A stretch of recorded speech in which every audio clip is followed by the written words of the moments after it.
So we're going to be coming back to the second part of biotechnology, and we'll be looking at the process of genetic engineering first.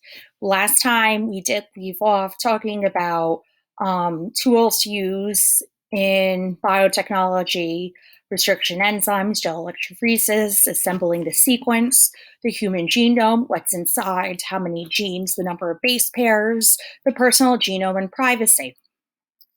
So now, as we get into the process of genetic engineering, what do we do after we're able to chop up the pieces of DNA and sequence them out? We know we can actually physically manipulate these pieces, but what is it that we can do in order to recombine them? And I'm going to get to the word engineer. What can we do to engineer these? So this is bioengineering. So what you guys see here is this is a jellyfish, and the jellyfish can actually glow. Now, in the jellyfish is a particular protein, and that protein has a fluorescent glow, and that is the color green. So it's called a green fluorescent protein.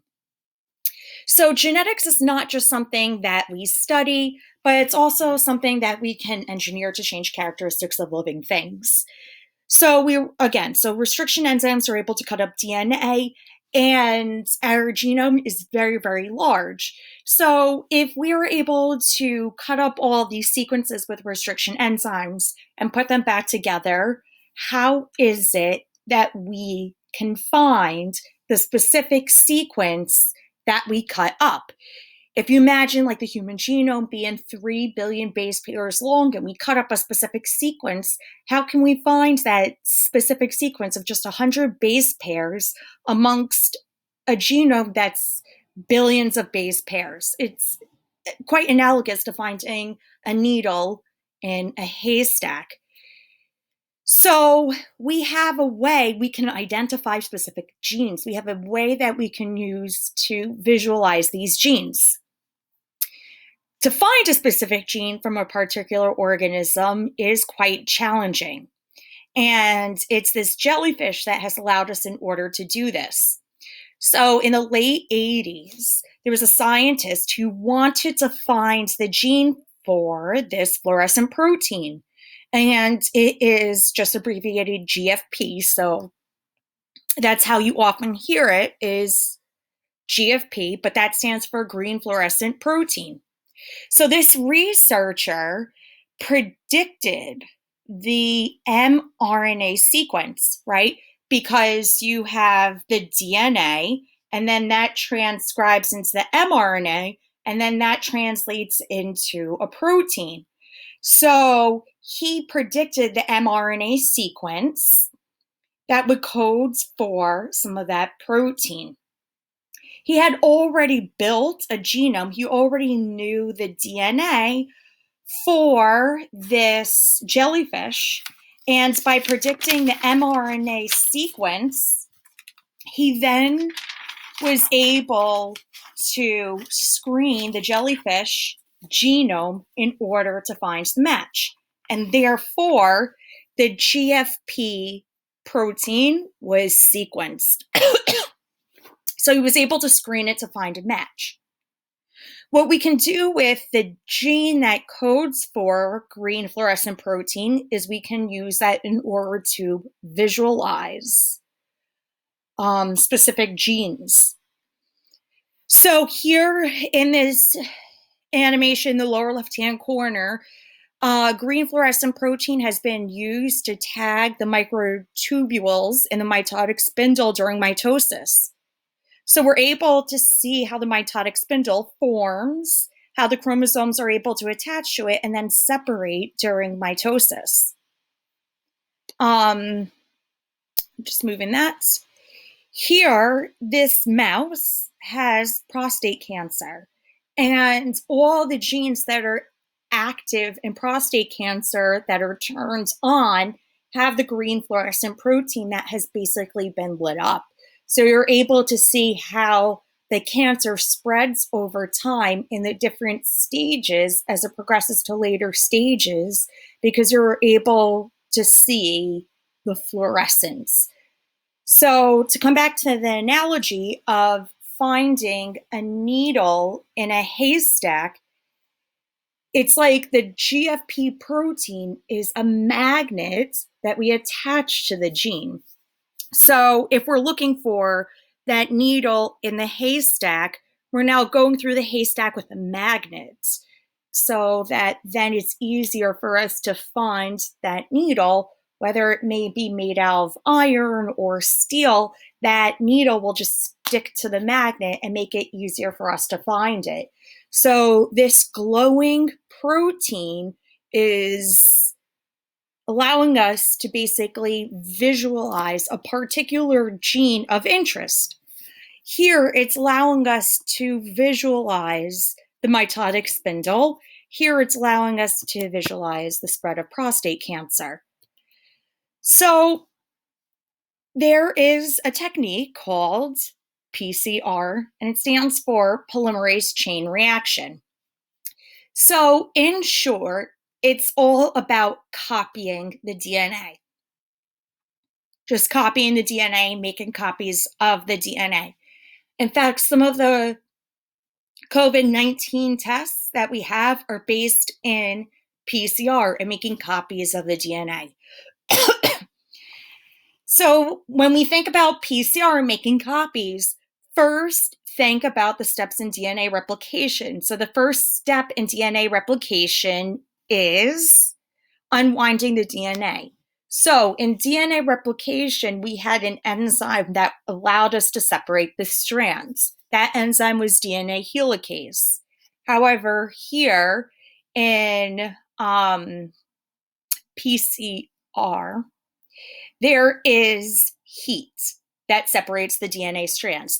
So this is the first step, is separating the DNA strands. So again, just like in DNA replication, the DNA helicase unwinds the strands. Here, the strands are separated, except heat allows us to do that.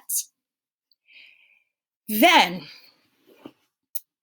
going back to the DNA replication process that we already know about, the thing that then adds bases as the DNA replicates is DNA polymerase. So that actually copies the DNA. So the DNA polymerase that copies the DNA has to attach to the DNA in order to then add the new nucleotides. So there's a spot that it attaches to. So if you think about painting a room or painting a picture, sometimes you need to paint a primer on the wall before you start adding the paint. So a primer is just a base coat. So in the second step of PCR, the mixture is cooled down and something called a primer is added. So the primer is like prepping. Like if you're painting a wall and you add a primer, that's the base coat. This primer here is just a base where then the enzyme DNA polymerase will add nucleotides. So now go back to the process that we already talked about with DNA replication, and you had helicase that unzips the DNA polymerase that adds the bases, and that happens here as well. So after this, then the process repeats and it repeats again. Now, so the first thing is, well, what copies the DNA? That's DNA polymerase. Now, how many strands do we have after this first process? That would be 2. If this process repeated again, then we would have 4. If this process repeated then again, we would have 8. If it repeats again, then we would have 16. And then it would just increase exponentially. So basically, this process is a way of making copies of the DNA and a particular gene of interest. So by heating the DNA, the strands separate. By cooling it, the primer attaches. Then raise it a little bit, and the bases can then add. And it's in something called a thermocycler because it just repeats the process. Now, so this is helpful if we have a small sample of DNA and we need to make more copies of the DNA. And it's particularly useful when only small amounts of DNA are present because it allows us to make many copies. Now, this process of heating and cooling requires a very special enzyme. And it's an enzyme that we use from the hot springs in Yellowstone National Park called Thermus aquaticus.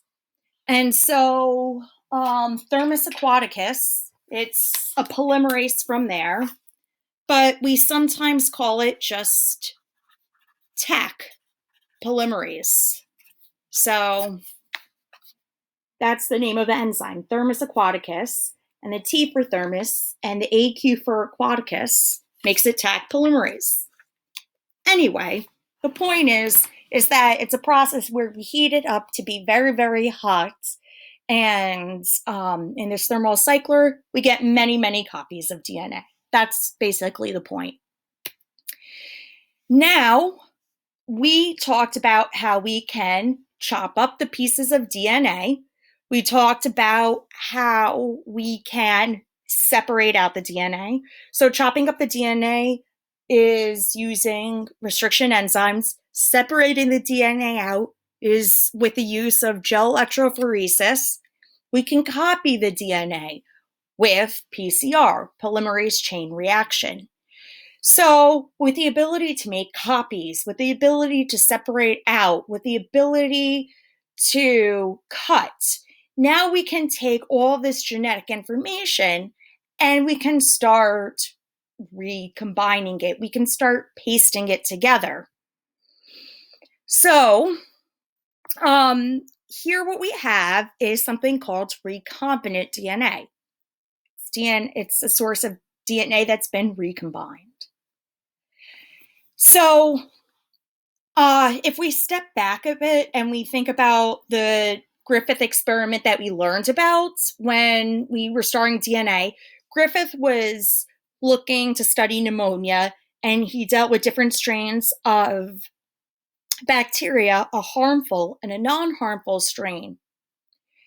And he discovered the transforming principle. So before our current times with all of these capabilities of biotechnology, he was starting to experiment with bacteria that could transform other strains of bacteria. So now there are more particular, more specific ways in which we are able to transform bacteria by taking different sources of DNA. And keep in mind, the genetic code is universal. So whether it's a banana or whether it's a yeast cell, our genetic code is still based in 4 letters, A, G, C, and T. All right, so here, cutting and pasting, which is rewriting the genome. During transformation, a cell takes in DNA from outside the cell. The external DNA becomes a component of the cell's DNA. Scientists can produce custom-built DNA molecules in the lab and then insert these molecules into a living cell. So this is how we're able to produce human insulin. We use the gene for human insulin and recombine that with a bacterial plasmid, and the bacterial plasmid is able to produce human insulin. So these molecules are called recombinant DNA. Recombinant DNA is DNA from different sources that have been joined together. So Now, how does that happen? How is this possible? The colors that you see here denote the different sources of DNA. Here in blue is one organism. Here in red is a different organism. But because restriction enzymes cut at specific sites, so you see GAATTC. And here the same cut site is recognized. So GAATTC. So we have these ends that are able to stick to each other. So here is a TTAA, here's AATT. Despite the fact that they're from two different organisms and even two different species, they're able to bind. They're able to stick to each other and form what we call recombinant DNA. So this whole thing here is recombinant DNA technology, where you can join DNA from two or more different sources. And that opens up the door to many possibilities. So what we see here is, I'm going to try to get rid of this little thing. Okay. So a plasmid is a circular piece of DNA that's found within a bacterial cell. And there's a couple of components to this bacterial plasmid. So foreign DNA is first joined to a small circular DNA molecule known as a plasmid. Plasmids are found naturally in some bacteria and have been very useful for DNA transfer. Okay, so many of the DNA molecules that we tried to insert in host cells at first would simply vanish. It seems that they disappeared. And that's because cells did not always replicate the DNA. So now what we have added and make sure that the plasmids have is this thing here, what's called an origin of replication, so that the bacteria, as it is itself, is replicating the genetic information and the gene of interest. Now, if we have all the bacterial cells together, and let's say we want to pull out the plasmid that does actually have our gene of interest, the insulin gene, or whatever other gene it is, how do we distinguish it from the other plasmids? We actually also add these other genes, these genetic markers, and that helps us distinguish it from other plasmids. So this is for tetracycline, this is for ampicillin, and these genetic markers allow for this plasmid to grow in the antibiotic tetracycline or in the antibiotic ampicillin, and for this plasmid to survive. So we are able to know that this plasmid will survive, whereas the others that don't have our gene of interest will not. And back to our restriction enzyme, EcoR1. That's our restriction enzyme. And you see here, it's notated differently from the other genes because it is highlighting the importance of the overhanging pieces that we call the sticky ends. So EcoR1 recognizes the sequence GAATTC. And so here in red is GAATTC, and this is where it would be cut. So that is the plasmid with the origin of replication and the genetic markers, and then the cut site. That's the restriction site. Now, here is, this could be the gene for insulin, but here's the gene for human growth hormone. So we have the gene for human growth hormone from the human cell. So that's our gene. Then we have this circular piece of DNA here, which is from the bacterial cell. Now it's important to cut both of these with their same restriction enzyme so that the sticky ends will match up. So we cut the plasmid one time, and then this has to be cut 2 times. So like that has to be cut 2 times so that we can snip this out. And then that's just cut once so it's able to open up the plasmid. We would not want to cut it in the middle of the origin of replication or we would destroy that information. So same restriction enzyme. And then we've detached that gene for human growth hormone from our cell, put it into the bacterial plasmids, and this right here is the recombinant DNA. And then that can be reinserted back into the bacterial cell in order to produce human growth hormone, because that's what the bacterial cell now can do. And that's the technology there. And then I included this picture here, which had all of the labelings as well, and the genetic markers labeled in addition to that. Now, you guys may have heard of CRISPR. So CRISPR stands for Clustered Regularly Interspaced Short Palindromic Repeats, or just call it CRISPR.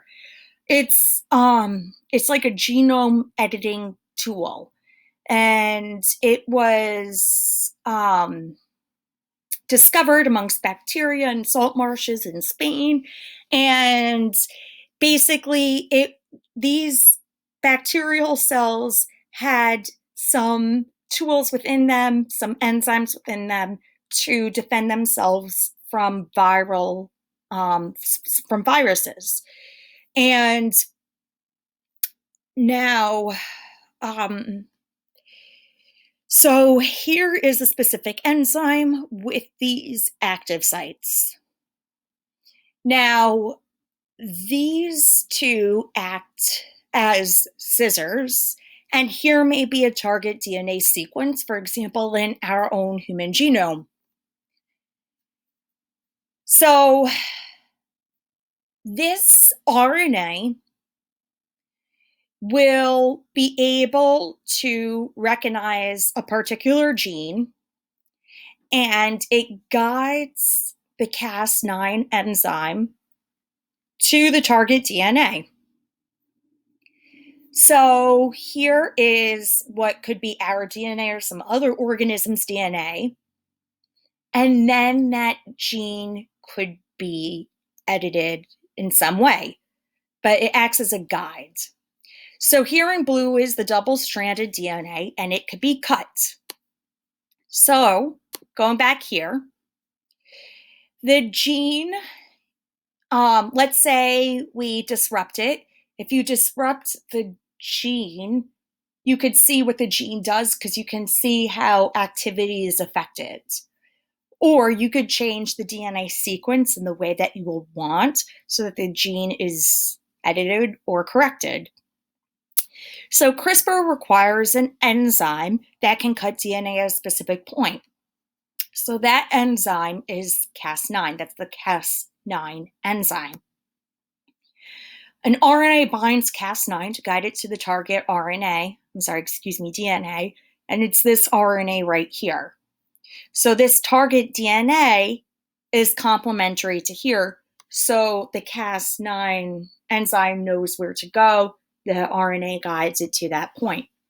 And then the desired changes that we want to be made may be made.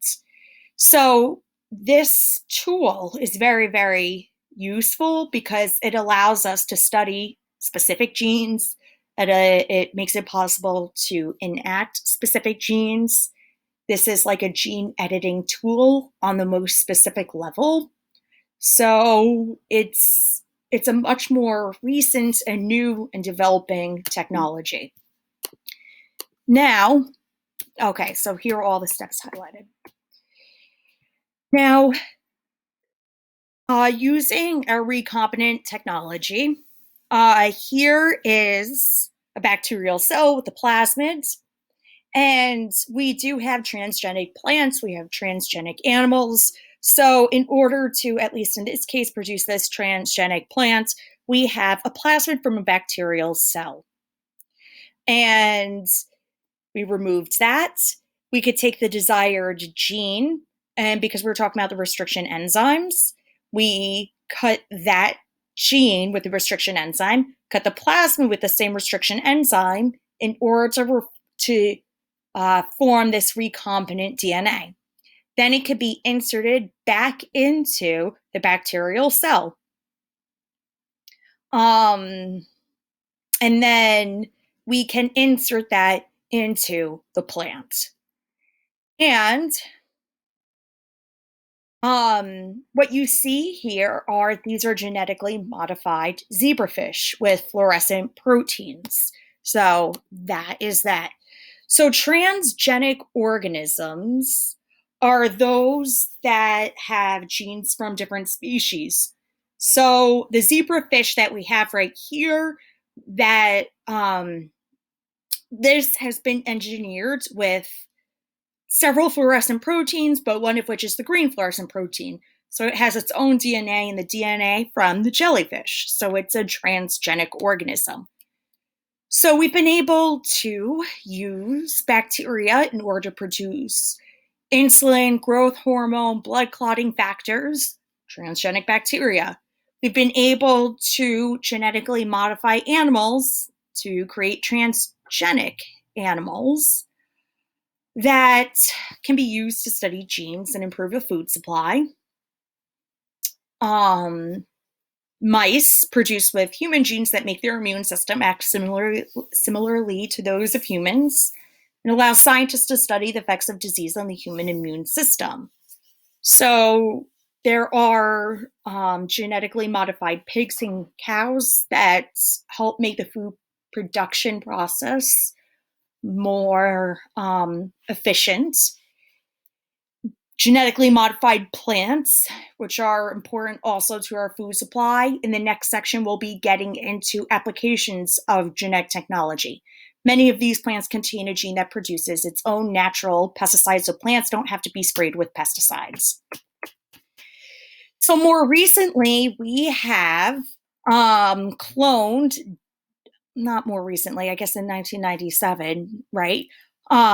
Relatively recently, but a clone is a member of a population of a genetically identical species produced from a single cell.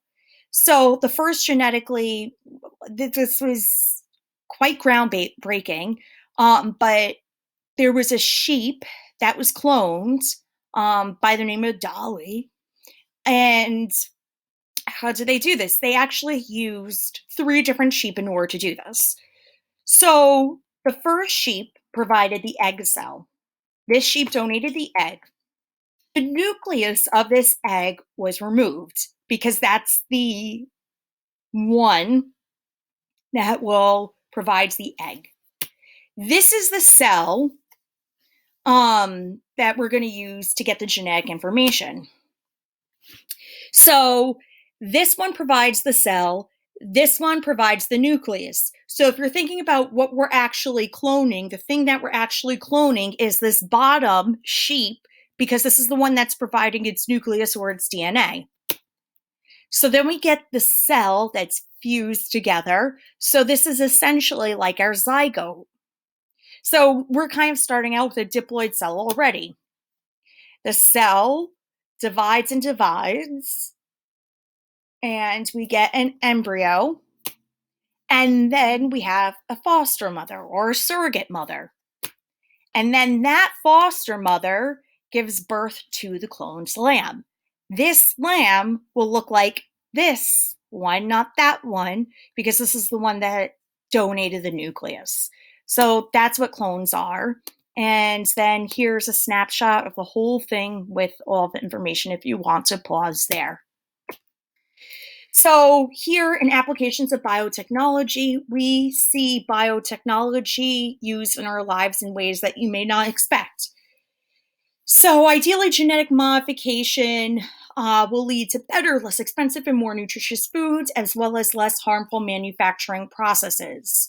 So a lot of our foods that we eat, I mean, if you eat corn or potatoes or soy products, chances are close to 100% that you've eaten foods modified in some way by genetic engineering. So these genetic modifications lead to better, less expensive, and more nutritious foods, as well as less harmful manufacturing processes. So we have genetically modified crops. One thing is there are certain crops that produce their own pesticides, so that if a pest consumes it, the pest will die. And this is in order to eliminate the need for farmers to spray their own crops with pesticides. So there is like BT corn, and it's a corn that produces its own pesticides. And um, we have genetically modified animals. So there have been pigs that are genetically modified to produce leaner meat, and that produce meat with higher levels of omega-3 fatty acids. About a third of the milk that's in our US markets come from cows that have been injected with hormones made by recombinant DNA techniques that increase milk production. So, using growth hormone genes, even scientists have developed these transgenic salmon, and they grow much more quickly, and it makes it practical to grow these nutritious salmon, these nutritious fish, in certain facilities that do not threaten the wild's populations. And there are scientists in Canada that combine spider genes with into the cells of goats that lactate, and therefore the goats are able to manufacture silk along with the milk and then extract the polymer strands from the milk and weave them into threads. And that's been used in military uniforms, medical sutures, and even the strings of tennis rackets. So that has been done. Now, going further a little bit into genetic testing, I mean, this has always been a part of science and medicine. We're just developing it even more and further. But I mean, earlier physicians might have just used plants and animals in certain remedies. In the 20th century, we came up with vaccines. But here we're able to come up with even more specific ways to prevent and treat disease. So, with genetic testing, can we test you and see if you have a certain allele for a particular genetic disorder, perhaps cystic fibrosis? In terms of medical research, there are transgenic animals that have been able to serve as better models of humans to allow us to study the onset and progression of different diseases. And um, this has helped us in our understanding of different disorders like Alzheimer's disease and arthritis.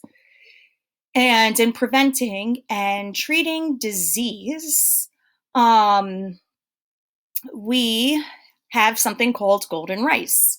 So it contains increased amounts of a particular provitamin called beta carotene, and that's a nutrient that's really important for our health. And deficiencies in this particular vitamin lead to serious medical problems, including blindness in infants. So, what hope could we have by enriching this rice with this provitamin?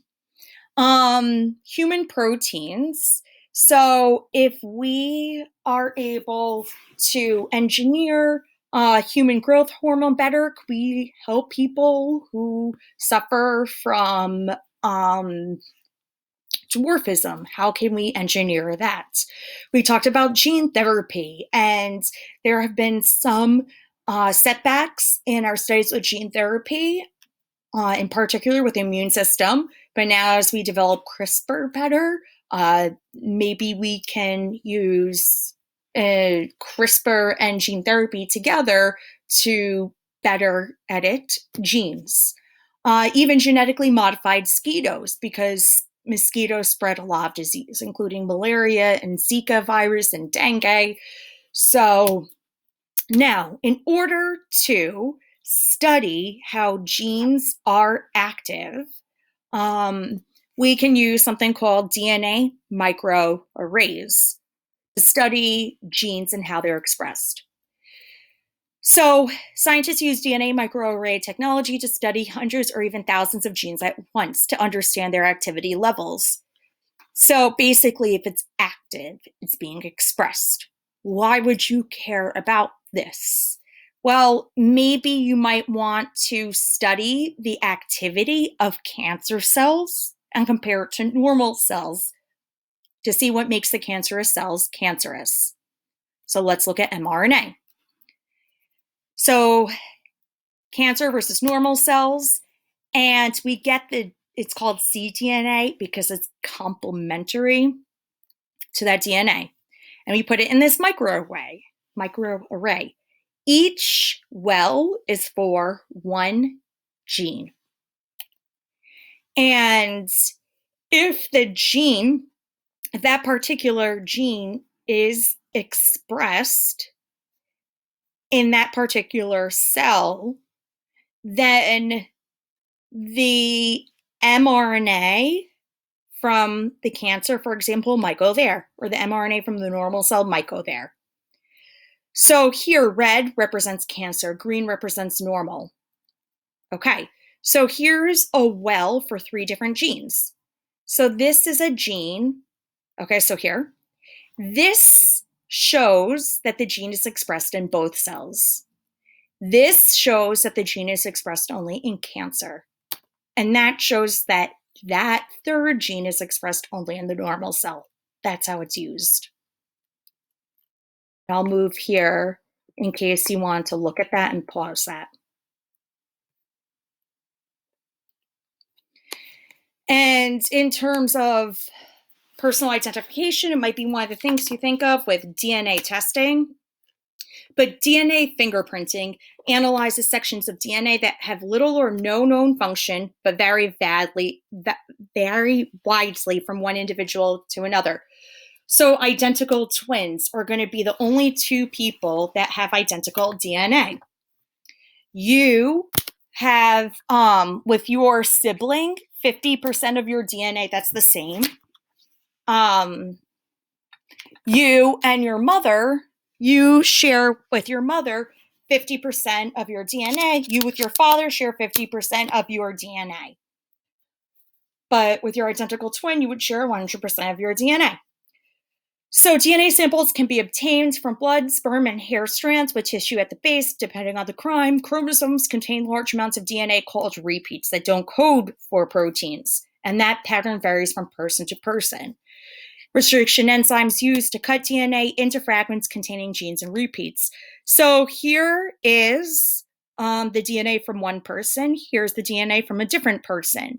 We all have a different number of repeats between our genes that we inherit from our parents. So when a restriction enzyme is applied in order to cut the DNA, all right, so green represents one person, purple represents the other person. So you'll see that this person in green has 12 repeats between gene A and B, and then 4 between B and C. The purple, there's 9 repeats between A and B, and then 6 between B and C. So both of these individuals, when cut with this restriction enzyme, get fragments of varying lengths. So these fragments have different lengths. So when we separate it on a gel, we get a different pattern. We get a different fingerprint. So if you look here, DNA fragments are separated using gel electrophoresis, and the fragments containing repeats are labeled. And so this is the DNA fingerprint we get. So if this is suspect 1, this is suspect 2, and this is the evidence, can you tell which person, which suspect matches the evidence and must have been at the crime scene? So it must have been two because all those fragments from the gel line up. Okay? And if you want to see a little bit more closely, you can pause there.